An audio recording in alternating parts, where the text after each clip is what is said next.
जैन साथियों, आज हम लोग बात करेंगे सूरदास के जीवन परिचय पे। साथियों, बोर्ड एग्जाम 2026 में बहुत इंपॉर्टेंट है, हर साल आता है, क्लास 10th और 12th में दोनों में आता है साथियों, तो बहुत इंपॉर्टेंट है। क्लास 10 वालों के लिए भी और 12 वालों के लिए भी, दोनों के लिए बहुत इंपॉर्टेंट है 2026 18 फरवरी के लिए। चलिए साथियों, यहाँ पे हम लोग देख लेते हैं सूरदास के जीवन परिचय। बहुत सरल भाषा में यहाँ पे बताया गया साथियों, बस आपको फुल वीडियो को वॉच करना है, बाकी सब क्लियर हो जाएगा। साथियों, यहाँ पे आप देख सकते हैं सूरदास का जीवन परिचय। यहाँ पे बताया गया साथियों कि सूरदास हिंदी साहित्य के महान भक्ति कवि थे। भैया जो सूरदास जी थे ना, हिंदी साहित्य के महान भक्ति कवि थे, वो बहुत भक्ति कवि थे। यहाँ पे बताया जा सकता है वे भक्ति काल के प्रमुख कवियों में गिने जाते हैं। वे भक्ति काल के प्रमुख कवियों में भैया वो गिने जाते हैं और कृष्ण भक्ति के लिए प्रसिद्ध है। भैया ये भक्ति काल में तो गिने ही जाते हैं, लेकिन ये कृष्ण भक्ति में बहुत प्रसिद्ध है। कृष्ण भक्ति, कृष्ण देवता को बहुत पूजते थे, बहुत मानते थे भैया ये। तो चलिए इनके पूरा फुल डिटेल्स को आज हम लोग जान लेते हैं एकदम अच्छे से। वीडियो को फुल वॉच कीजिए साथियों, बस आपको एक झटके में क्लियर कराने का मैं वादा रखता हूं। बस इसे आप तैयार करते हैं ना, तो बाकी दोबारा कोई वीडियो को देखने ही नहीं पड़ जाएंगे भैया, बस इतना समझ लीजिए, दूसरा वीडियो नहीं देखना पड़ जाएगा। अब साथियों यहाँ पे अब देखिए इनका जन्म। साथियों इनका जो जन्म है ना, सूरदास का जन्म है, कहाँ हुआ था, कैसे हुआ था, कब हुआ था, चलिए आज हम लोग जानेंगे। साथियों यहाँ पे बताया जाता है कि जन्म माना जाता है कि सूरदास का जन्म 1478 ईस्वी के आसपास हुआ था। 1478 ईस्वी के आसपास हुआ था साथियों। ये क्लियर किसी को नहीं है कि सूरदास का जन्म कब हुआ था। 1478 बताया जाता है साथियों, आसपास में बताया जाता है, लेकिन ये क्लियर कोई नहीं बताता है, मतलब किसी को पता ही नहीं है कि सूरदास का जन्म कब हुआ था साथियों। तो ये बहुत आसान ट्रिक है कि मतलब हम तैयार कर लेंगे कि इनको पता भी नहीं था।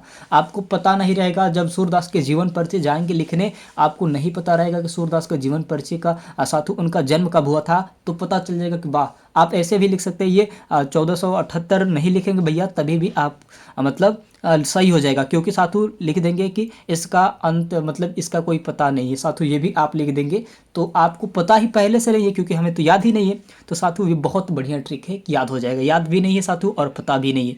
अगर ये नहीं लिखना चाहते तभी भी नंबर मिलेगा, क्योंकि साथियों आसपास बताया गया है ना। यहीं पे बात करें साथियों, अब आता है यहाँ पे बताया गया है कि जन्म स्थान साथियों, इनका जो जन्म हुआ था वो स्थान कहाँ था। यहाँ पे आप देख सकते, यहाँ पे बताया जाता है अधिकतर विद्वान उनका जन्म सिंही गांव फरीदाबाद हरियाणा मानते हैं भैया। इनका फरीदाबाद हरियाणा में मानते हैं इनका। बहुत सारे विद्वान ऐसे होते हैं ना कि जो अपना से बताते हैं कि इनका फरीदाबाद हरियाणा में जन्म हुआ था सूरदास का, लेकिन किसी को ये भी नहीं पता है। तो ये भी आप लिख देंगे कि ये भी नहीं पता है, तभी भी आपके राइट आंसर हो जाएंगे, क्योंकि भैया आपको भी पता नहीं है और विद्वान को भी पता नहीं है, वो अंदाजे पे बता रहे हैं। यहाँ कई जगहों पे इनका नाम चेंज है, कई बनारस में बोलता है, कई हरियाणा में, कोई पंजाब में, कोई गुजरात में, लेकिन कोई किसी को पता नहीं है भैया। तो आप कई 5-6 मतलब राज्यों का लिख सकते हैं, हरियाणा, पंजाब, मुंबई, दिल्ली, कोलकाता ऐसे लिख देंगे ना, तभी भी सही होगा, क्योंकि किसी को पता नहीं। साथियों उसके बाद आता है यहाँ पे आता है साथियों, अब बताया गया है यहाँ के नेत्रहीनता साथियों। यहाँ पे उनके आंखों से दिखाई नहीं देता था भैया। नेत्रहीनता यानी कि सूरदास की जो आंख थे ना, यहाँ पे देखिए नेत्रहीनता, सूरदास जन्म से ही नेत्रहीन थे साथियों, यानी कि उनके जो 2 आंख थे नहीं थे साथियों, वो एकदम अंधे थे भैया। उनकी आंख से दिखाई नहीं देता था, बस कान से सुनाई देता था, दोनों आंख से उनको दिखाई नहीं देता था भाई। तो ये बहुत बढ़िया ट्रिक है कि भैया एक तो उनको आंखों से दिखाई भी नहीं देता था, ये एक आपको हमेशा मन पड़ेगा। एक तो उनका जन्म का पता नहीं था, जन्म स्थान का पता नहीं था, लेकिन वो कृष्ण भक्ति का साथी वो माने जाते, कृष्ण भक्ति उनका जो है ना माने जाते थे। तो वो बस एक आपको याद करना है, बाकी कुछ नहीं, बाकी अपने से लिखना है। बहुत बढ़िया है, एकदम सटीक है भैया। अब देखिए साथियों यहाँ पे एक तो इनके जो दोनों आंखों से दिखाई नहीं देता था, नेत्रहीन थे भैया वो। अब इनके गुरु कौन थे साथियों, उनके गुरु साथियों वल्लभाचार्य थे। वल्लभाचार्य बताइए, वो गुरु कि अपने आवाज़ से चेला को जो आंख से दिखाई ही ना दे, लेकिन अपने आवाज़ से, गुरु की आवाज़ से ही वो सीख के इतना विद्वान हो गए भैया। आप अपने आप में एक अपने आप में शक्ति पावर होना चाहिए, शक्ति पावर। अब साथियों यहाँ पे आता है आपके पास, इनके गुरु वल्लभाचार्य थे साथियों, है ना, भक्ति।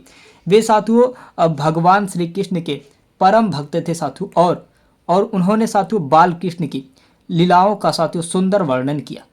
भैया वो मैं बता दूं कि वो देखिए यहाँ पे मैं बताया ना कि भगवान श्री कृष्ण के साथियों परम भक्त थे। जो सूर्यदास जी थे ना, भगवान श्री कृष्ण के परम भक्त थे, एकदम परम भक्त। उनके बिना वो रह ही नहीं पाते थे, मर मिट जाएंगे लेकिन अपने अपने गुरु को, अपने साथियों यहाँ पे भक्ति को छोड़ेंगे नहीं हम। वो कृष्ण भक्ति थे। कृष्ण भक्ति का वो एकदम बढ़िया विचार विचलित सब कुछ करके गए, भले ही आंख से दिखाई नहीं देता रहता था। तो साधु यहाँ पे इसलिए बताया गया है कि वो साधु की वो भक्ति काल यानी कि कृष्ण भक्ति के परम भक्त थे साधु, है ना। और उन्होंने बाल कृष्ण की लीलाओं का सुंदर वर्णन किया। भैया बाल कृष्ण की लीलाएं जो होती है ना, ड्रामा जो होता है साधु, सुंदर वर्णन किया है उनके बारे में, बहुत अच्छा लिखा है भैया, इन्होंने बहुत अच्छा लिखा है। अब चलिए आगे देखते हैं यहाँ पे। अब यहाँ पे बताता है साथियों, है ना, कि रचनाएं इनकी कौन कौन सी रचनाएं हैं भैया। तो सूरदास की रचनाएं क्या है साथियों, सूर सागर है।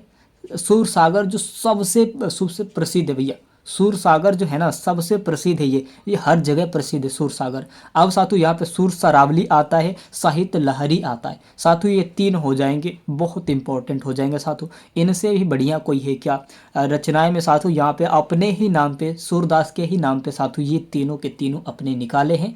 यानी कि सूर सागर साथियों सबसे प्रसिद्ध है, ये बहुत प्रसिद्ध है। और सूर सरावली ये भी बहुत प्रसिद्ध है भैया। साहित्य लहरी ये भी बहुत प्रसिद्ध है।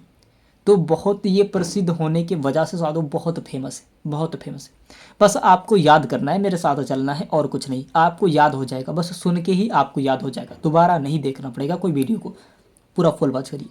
भाषा व साथियों शैली की बात कर ले, भाषा वो शैली, उनकी भाषा क्या थी और शैली क्या थी।